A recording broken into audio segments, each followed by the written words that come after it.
Good afternoon, everyone. My name is Steph Nelson. I will be your host. We will be going over what's new in Test Lab 2406, the acoustics version of all that. Your presenter for today is Scott McDonald. Scott, would you like to introduce yourself? Hi, everybody. That's it. Scott, that's it. We can just get right into it then. Awesome. Thank you, Steph. We're going to talk about today is going to cover some highlights of what's new generically or very vaguely related to acoustics. For an agenda, these always end up being a little bit of what I call a grab bag, where the new features, particularly with respect to acoustics, are going to be jumping around a little bit in totally different sort of domains of acoustics.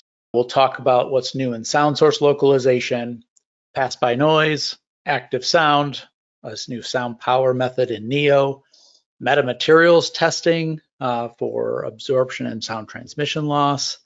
So first item in our grab bag is in audio replay. So this is a function just of the desktop Neo. There is now a time control or a playback speed available, both in audio replay as well as video replay. They work a little bit different. Audio replay, you can put in essentially an infinitely variable slider between 0.1 playback speed and up to 4 times normal playback speed. Audio and video, when played back together, they're limited to some steps. You can see here, quarter, half, regular speed, and then 2 and 4 times. It's really kind of a neat option if you want to be able to slow down a short time event, sort of like we're showing here with the wiper noise, and you want to hear that in a little bit finer detail in the time domain. We give you that ability.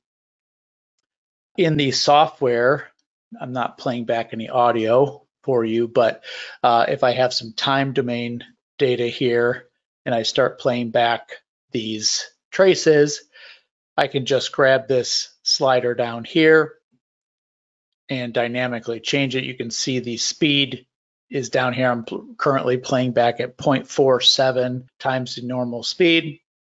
The playback is associatedly changed. I can speed it up. And you see these spectrum themselves don't change. I hear some differences in tone in this recording, but the spectrum remains the same, and I can still click around and play multiple different traces at different speeds, sort of interactively. So again, one of the things that we've been working on, nice little feature for audio replay. Just comes as part of the desktop, so if you install 2406, you should have that, provided you turn on advanced audio replay. Okay. Additionally, one of the other things that we've been asked for that exists currently in Test Lab Classic is the ability to create a stereo recording, a left ear and a right ear, out of 2 different recordings. You might want to listen to vehicle A in the left ear and vehicle B in the right ear and play those back simultaneously, so you're hearing them at the same time, just one in each ear. We now have a method in Neo to be able to do that. So again, a nice thing for listening and feedback on some recordings you have. This shows how to do it. It's pretty simple. Save as stereo. Then you select the 2 throughput recordings you have, and you can save all the channels that were originally part of those recordings or just the channels that you select, and you're good to go, and it ends up in the input basket. Octave method extension. So in Neo, we have renamed the existing octave methods to reflect whether they are time domain based or FFT domain based. The FFT domain based octaves are new in 2406, so those had not existed before. So previously they just had octave, average octave, octave map, and octave peak hold before, but they were always time domain based octaves. So we've since renamed those time domain to include the word time so that it's obvious that we're using real time domain filtering for that. We've also expanded the resolution you can create your octaves with, so including not only full octaves in 1/3, but extending that to 1/6, 1/12, and 1/24 octave. A lot of people use those for different applications. As I mentioned, in addition to the time domain octaves being renamed and extended a little bit, we have frequency-based octaves. So this is capability that you will find in a couple different places, or a combination of a couple different places in SimCenter TestLab Classic. Time data processing is one section where you can get some of these settings, and the other is in your tools options in general settings in TestLab Classic. We allow you to select whether you want to calculate octaves as ideal, where we're taking a razor sharp, perfect filter and saying one frequency line belongs to this octave, and the next frequency line belongs only to the next octave up. There's no crossover or fading between octave bands like you'll get with a time domain filter. Those are ideal filters.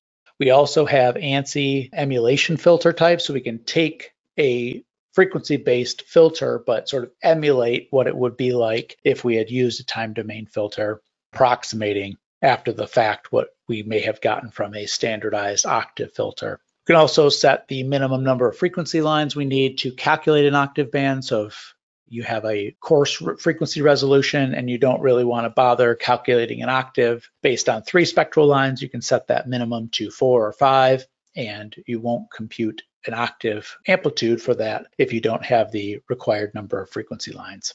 Important primarily for the low end of the frequency spectrum. And then there are some FFT settings for the underlying auto power calculation you'll find in the octave map FFT method you will now find in Neo. The FFT method, I should mention, is found in the signature and sound quality analysis add-ins. The octave analysis add-ins will still give you these time domain octaves. Additionally, in the sound quality realm, the tonality method that is found, psychoacoustic tonality that is found in TestLab Neo, was updated for the most recent version of the standard, ECMA 418-2:2022 is the most recent. That will be the default in your pull down. You can change it to the 2018 or 2020 versions if you like those better. There's also a new extension or a new method you can connect to the tonality map.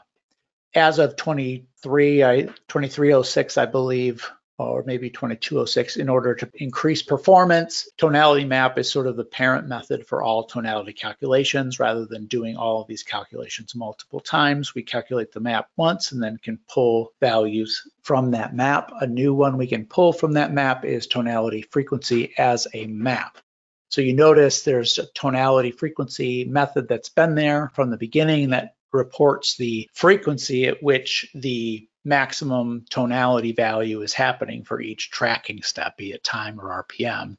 The extension that takes it to the tonality frequency map is it allows you to see within a half bark band how those frequencies might be changing, as well as other bark bands that are popping up and may have higher tonality values that don't happen to be the max. The tonality frequency versus time method in the middle here only reports the maximum tonality value. It doesn't show all of them. So you get this map and it gives you a little bit more insight. So a nice extension allows you to track the tonal frequency that is causing your tonal issue.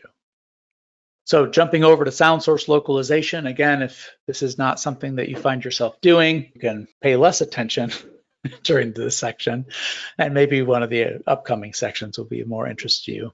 So in terms of sound source localization, several years ago, we released the sound camera, the MEMS-based digital array that has its own dedicated sound camera software. We have for a longer time had a product called HD Acoustic Camera, and that's where we would take our sound source localization array data and do some post-processing. There has been some progression of the products and how we are translating some of the capability that's found in the older HD Acoustic Camera and how that's going to work given arrays, more modern arrays that have more microphones. They might be digital mics, so that we're sampling higher and faster with a higher number. And so some of the older HD Acoustic Camera software does not perform as well as we'd like. And so we've been developing tools to move that capability over and bring it into the modern era. So we have been working on array data analysis, which is this tab you see down here. This is not new. This came, I believe, in 22 or 2306 when you turned on the HD acoustic camera add-in. You see it's got an updated graphical user interface. It allows you to do the same type of processing where you have the quad displays, time domain, frequency domain, color map, and then localization result. This is a component of the original HD cam that people really liked and worked really well. And so we tried to keep the things that worked well, but then update them with some things that have been missing. First of those we'll talk about is group definition and source ranking. Group definition allows you to draw a grid on your hologram and give this group of elements a name. We'll call this the turbo. In this case, this is the hot end of the turbo outlet. And then this is a third group that isn't yet named. And we can then do a ranking or contribution analysis based on each of these groups. So we don't just have to get an overall value. With just the hologram, we see this is the hottest spot, but we'd like to know, okay, well, how much less contribution is this area that's also lighting up? Contribution and group ranking, source ranking, and group selection allows us to do that. We can do that in terms of sound pressure as well as sound power. One of the other things that has been missing, and I'll show you a video of a couple of these features in just a minute, is what we have sort of around our group called the stethoscope mode that was available in HD acoustic camera. So you could get the forward calculation results where we say, here's the time recording, show me where the sound is coming from with the hologram. In HD cam, you can click on the picture in a particular area and hear the sound that's coming from that area of the picture. So it is actually reversing the backpropagation process and filtering the time data and playing it as if it came from that area of the picture. Very beneficial technique to hear different areas of your pictures and see which sound character is coming from different areas of your hologram.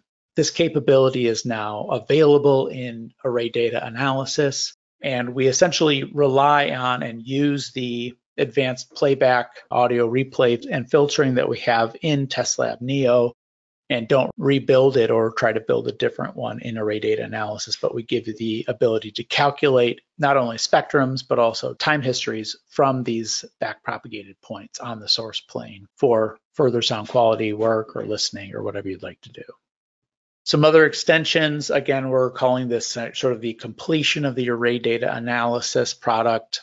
We can now look at the frequency spectrum averaged over the entire array. So previously, you were always looking at the frequency spectrum of a particular microphone in your microphone array. Sometimes it's more convenient or more helpful to look at the average of all the mics and look at an average spectrum. That is now possible, as well as doing some things like saving curves that you calculate, contribution plots and things like that, saving those to the active section that you have open in TestLab for future work or reporting or whatever you'd like to do.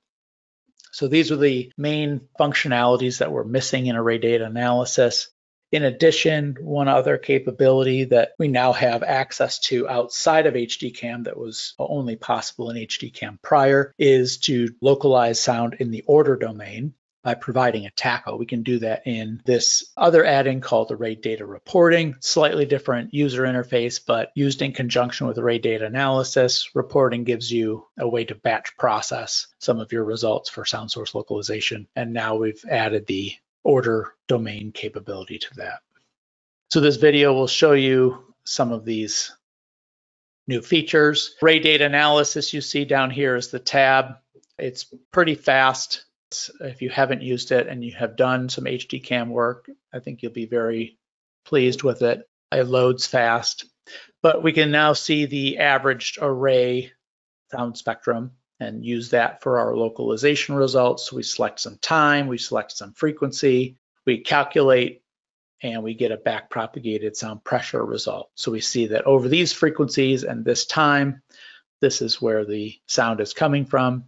And so backpropagated points, I'm now able to place a point on that or a dot on that picture and call this the source. And now I can do all of the analysis with respect to that back-propagated source plane location. And so you see source, that new name is now available to me. I can see a new time history that has been filtered and to consist only of the frequencies and their magnitudes from that source plane spot.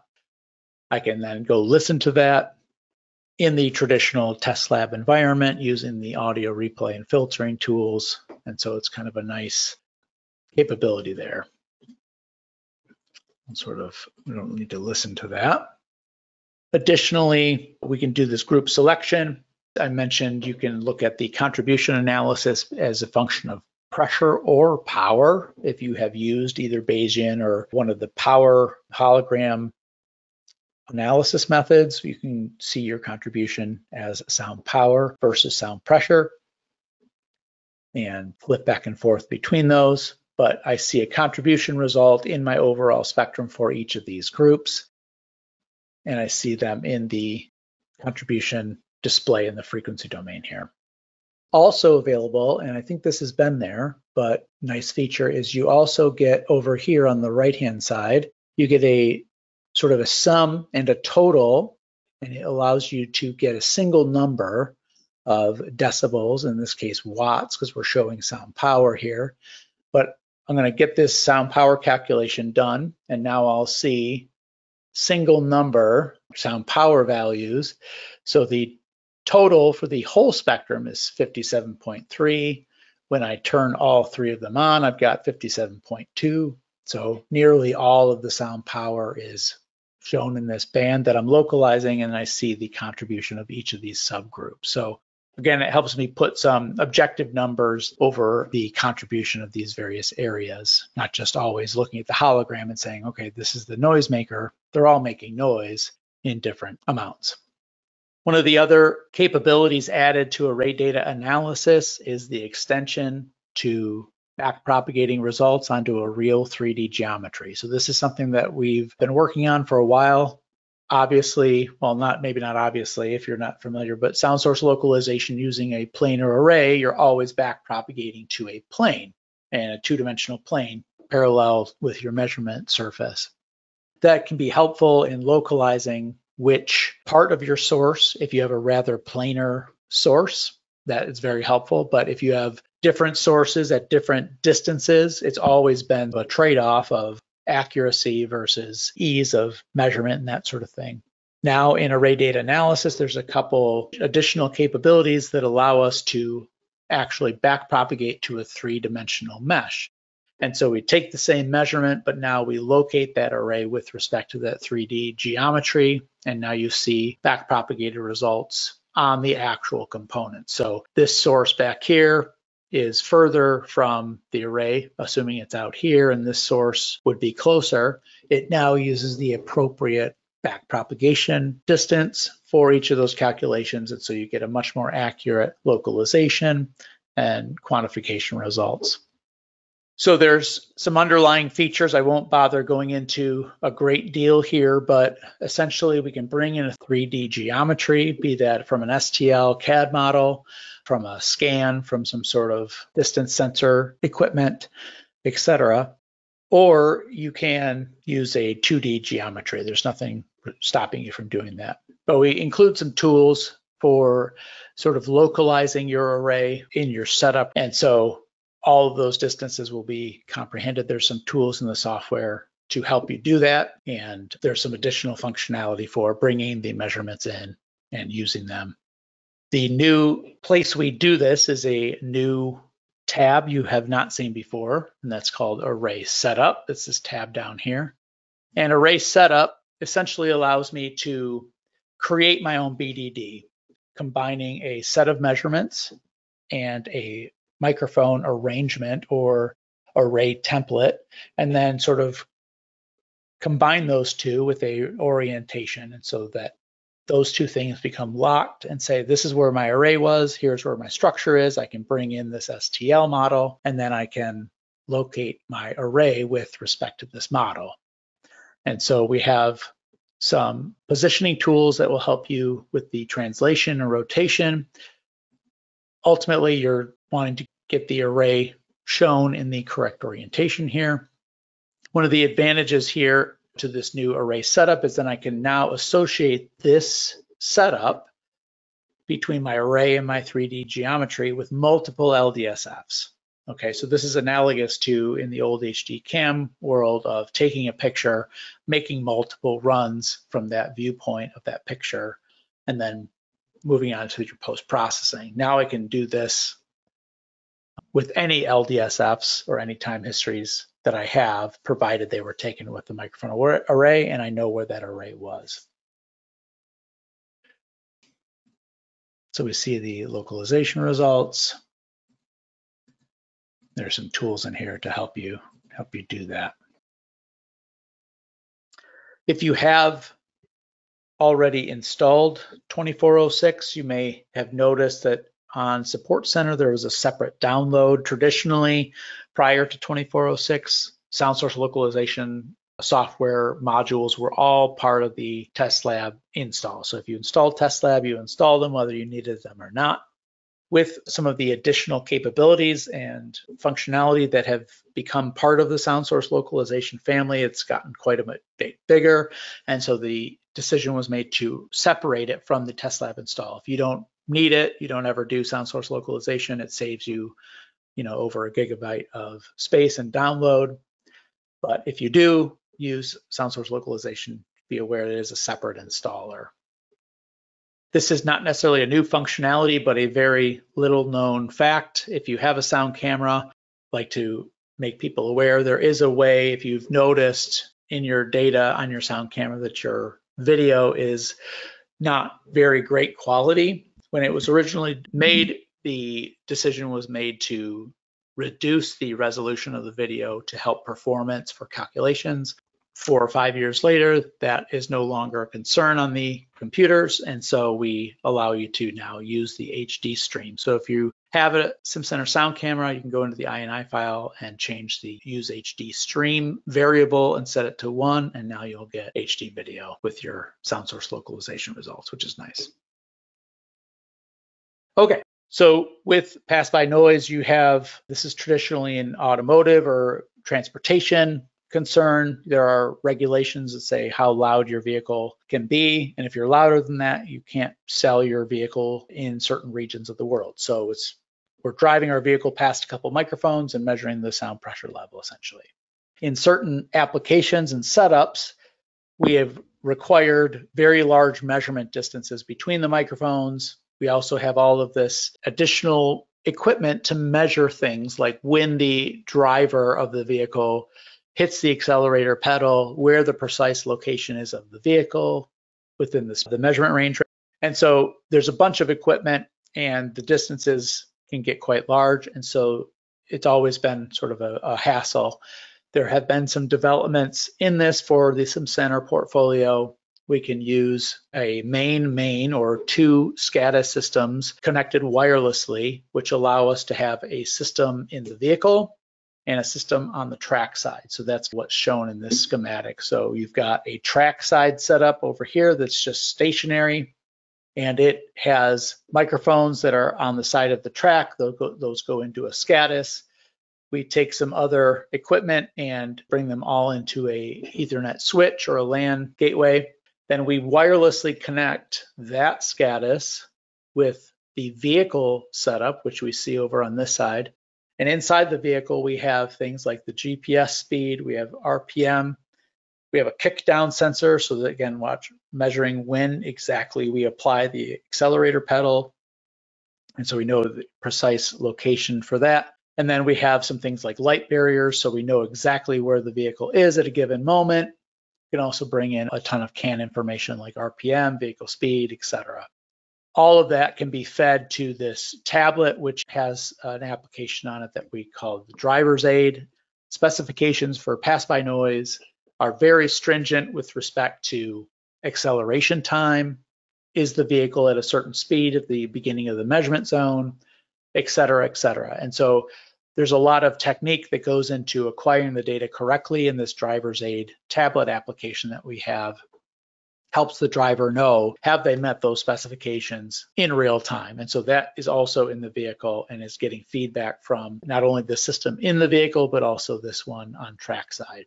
Eases the setup, much shorter cable runs, less capability for a bad cable or having to set up and tear down over and over, a lot easier and faster to use. Another advantage is these onboard light barriers. Traditionally, you would have light barriers outside on the track that would say, okay, the vehicle just entered the measurement zone by breaking this light barrier. We can now put that on the vehicle itself, which allows you to have reflectors that are permanently installed. All you need is something out on the side of the track or even on the ground surface of the track, and the light barriers are pointing down. So as they pass over the reflective surface, it triggers that light barrier, and then we know precise location of the vehicle.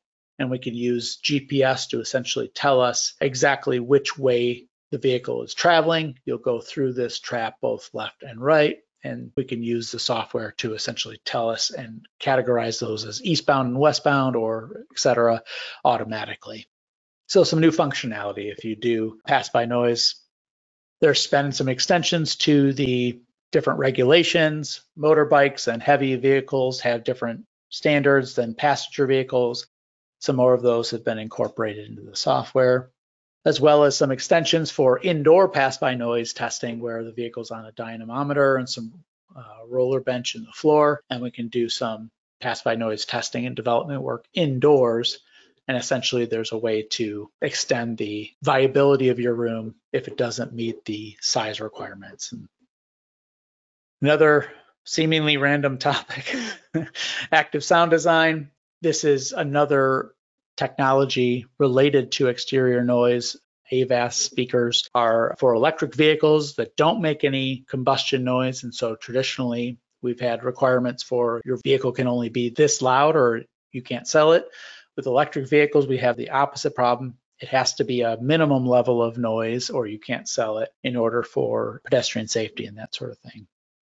Just sort of a fun fact, the Hyundai Ioniq 5N is an electric vehicle that has gotten some popularity. There's a YouTube automotive channel, I think it's called Top Gear, that has done a whole video on this vehicle, and the active sound design that's going on that you hear in the video and that you would hear inside the Ioniq 5N is all SimCenter Test Lab sound designers. Kind of a neat demonstration. That wasn't the purpose of what Top Gear was doing, but they do end up talking about the sound quite a bit. And one of the revolutionary things that was implemented here is there's actually a virtual gear shift where this vehicle starts to accelerate. You actually hear the sound change and they interrupt the torque from the electric motor for a second to give the impression that you're actually switching gears. Again, for a performance enthusiast, that kind of thing is really important. And so it's sort of the first application with something like that.